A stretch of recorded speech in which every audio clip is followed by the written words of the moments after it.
After I worked overtime for months, my manager sneered in front of everyone, "Congratulations, you win the prize for most willing to be exploited. Let's all give her a hand."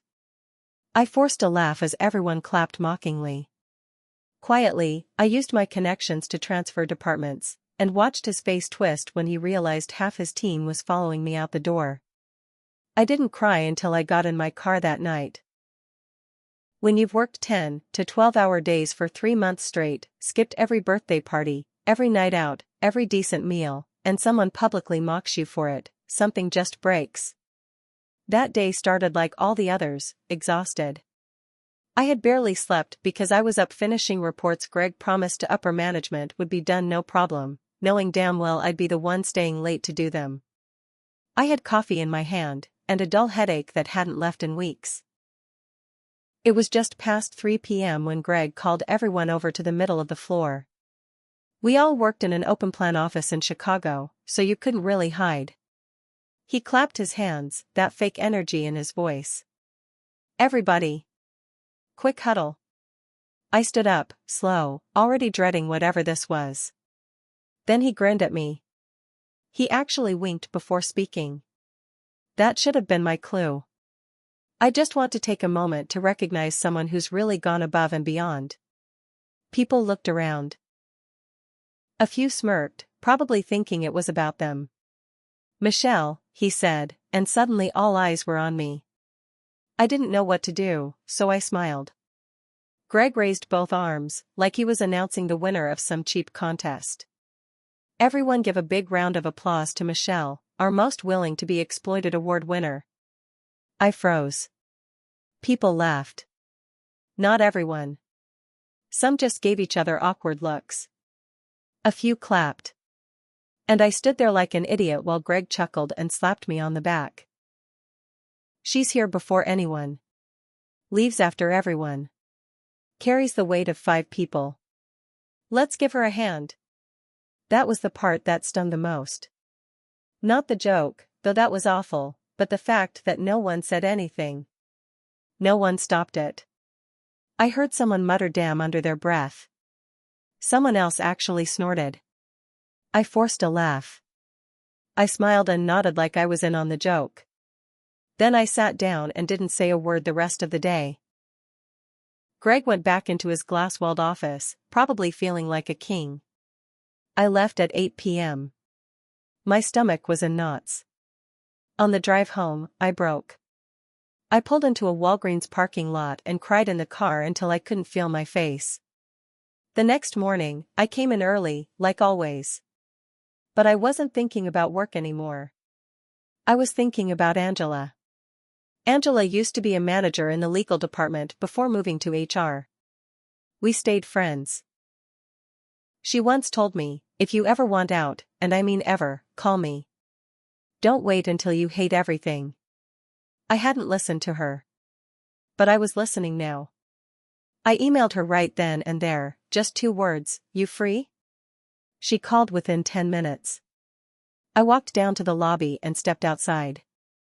It was windy and cold, but I didn't care. I just stood there with my phone against my ear while Angela said, "Tell me everything." I didn't cry this time. I told her the truth. What Greg said, how long I'd been staying late, how many projects I'd taken on without help. She didn't interrupt me once. When I finished, she said, "I'm going to find you a spot. And if you know anyone else who wants out, send me names." That's when it started. I didn't say anything to Greg. I acted normal. I still showed up early. Still did the work. I wanted him to think I was fine.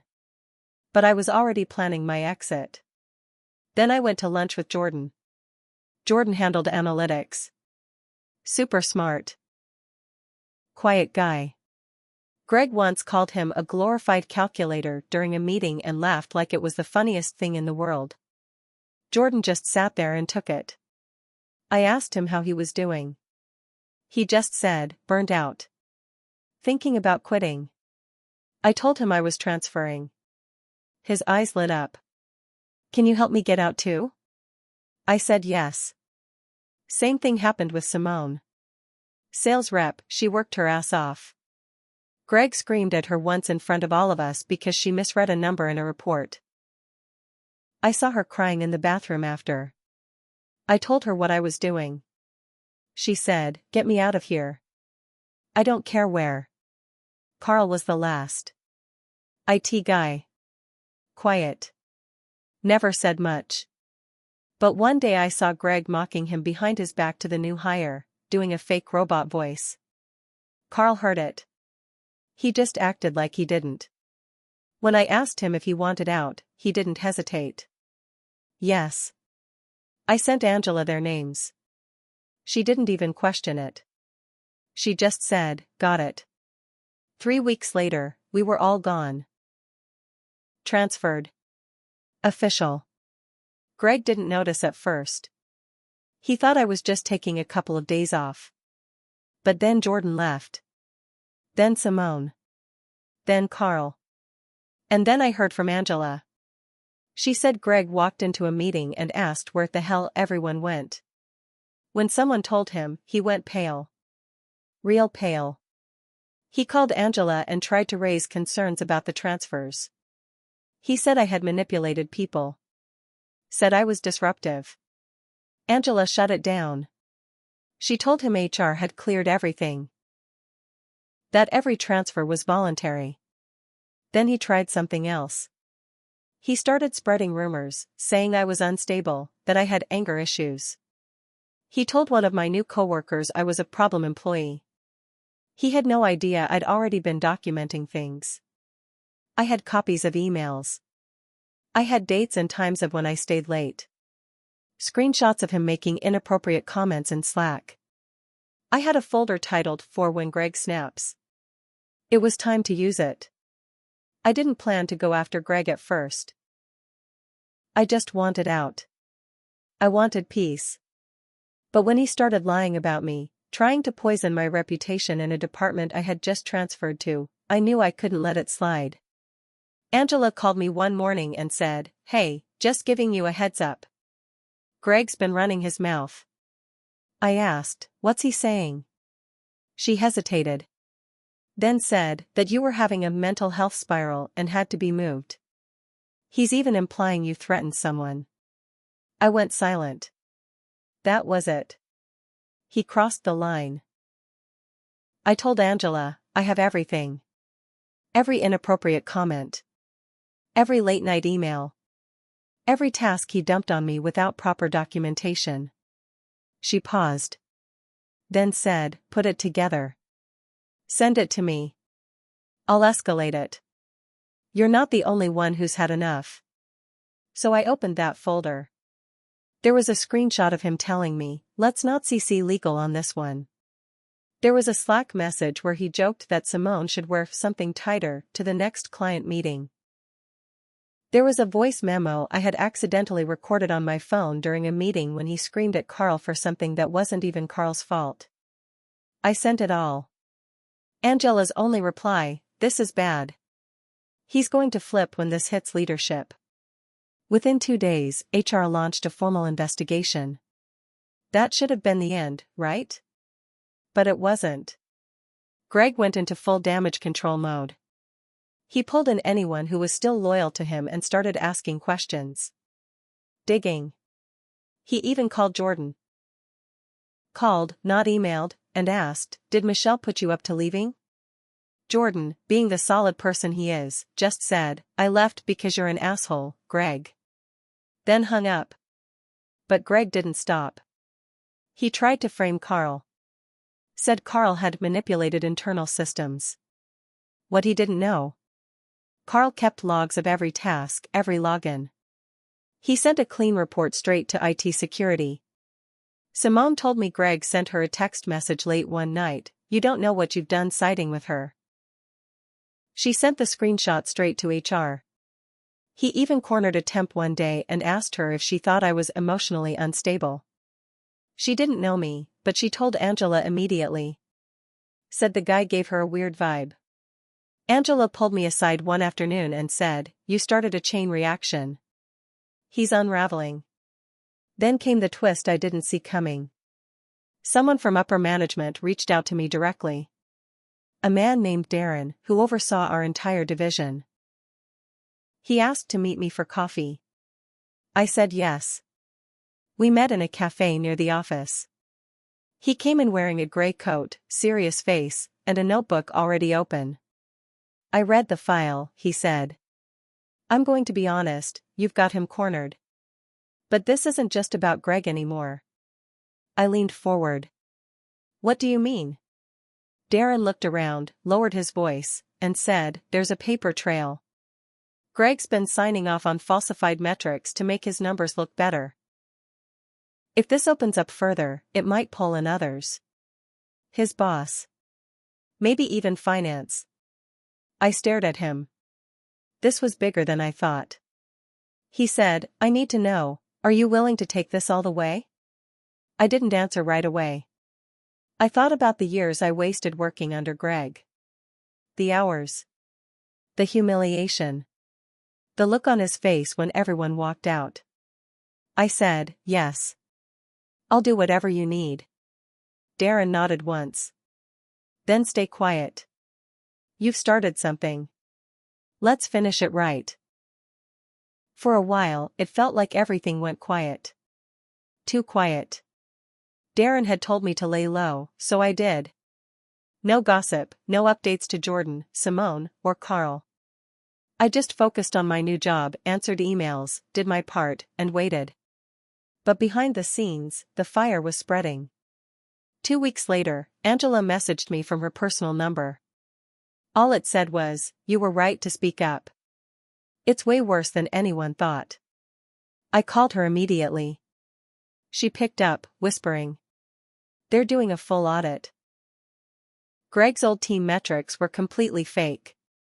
Darren found files that don't match the reports sent to corporate.